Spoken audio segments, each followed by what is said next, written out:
नमस्कार। ऐश्वर्या ही सयाजीरावांना बोलत असते, डॅडा ती जानकी मला मोठ्या तोऱ्यात बोलली होती ना, 1 महिन्याच्या आत मानाने मी रणदिव्यांच्या घरात परत येऊन दाखवेन म्हणून। कशी आता येते ना तेच बघते मी, तिची कशी वरात काढते ना तेच बघा। तेव्हा सयाजीराव म्हणतात, म्हणजे बेटा तुझ्या डोक्यात काय नक्की शिस्त आहे? तेव्हा ऐश्वर्या म्हणते, शिस्त आहे ना डॅडा, मी प्लॅन केला आहे आणि तो आता वर्क पण झाला असेल। तेव्हा सयाजीराव म्हणतात, म्हणजे तू नक्की काय केलंयस? तेव्हा ऐश्वर्या म्हणते, कळेलच डॅडा तुम्हाला मी काय केलंय ते। तेव्हा सयाजीराव म्हणतात, म्हणजे तू प्लॅन करून मोकळी पण झालीस? अगं नक्की केलेस तरी काय असं?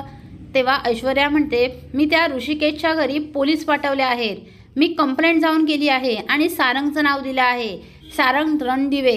ते ऐकून सयाजीला धक्का बसतो। सयाजी म्हणतो, काय? बरं झालं त्या ऋषिकेश आणि त्या जानकीला अशी त्रास देते असते, त्यांची लायकीच ती आहे।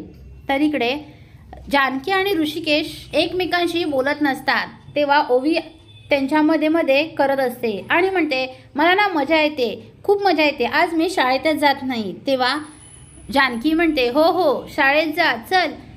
तेवढ्यात दार कोणीतरी वाजवतं, म्हणून ऋषिकेश दार उघडतो तर समोर माने साहेब असतात। 2 पोलिसांना तिथे बघून जानकी आणि ऋषिकेशला जरा धक्काच बसतो। तेव्हा ऋषिकेश म्हणतो, माने साहेब तुम्ही इथे? तेव्हा जानकी सुद्धा पुढे येते। तेव्हा माने साहेब म्हणतात, हो तुमच्या विरोधात आमच्याकडे कंप्लेंट आली आहे। तेव्हा जानकी म्हणते, कोणी केली कंप्लेंट? तेव्हा माने साहेब म्हणतात, सारंग रणदिवे आणि ऐश्वर्या रणदिवे। ते ऐकून मात्र आता ऋषिकेश आणि जानकीच्या पायाखालची जमीनच सरकते। ऐश्वर्याने एवढा घाणेरडा डाव खेळलेला असतो ना, याची जानकीने कल्पना देखील केलेली नाही। आता तिने ऋषिकेशला अटक करण्याची पूर्ण तयारी केलेली आहे। आता जानकीला काय करू आणि काही नाही असं होतं।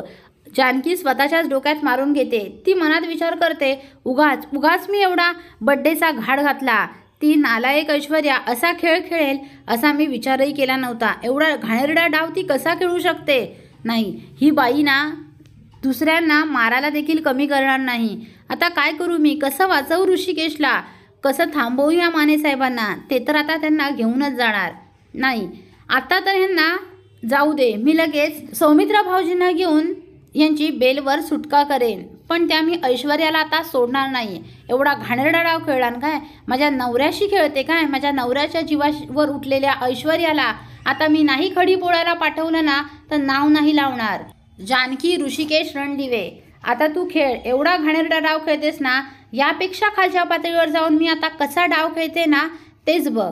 तर आता नक्की जानकी काय करणार पुढे, कसं ऋषिकेशला वाचवणार आणि ऐश्वर्याचा पडदा कसा फाश करणार ते पाहणे कमालीचे ठरणार आहे। असेच मालिकांचे नवनवीन अपडेट पाहण्यासाठी व्हिडिओला लाईक आणि चॅनलला सबस्क्राईब करायला विसरू नका। थँक्यू।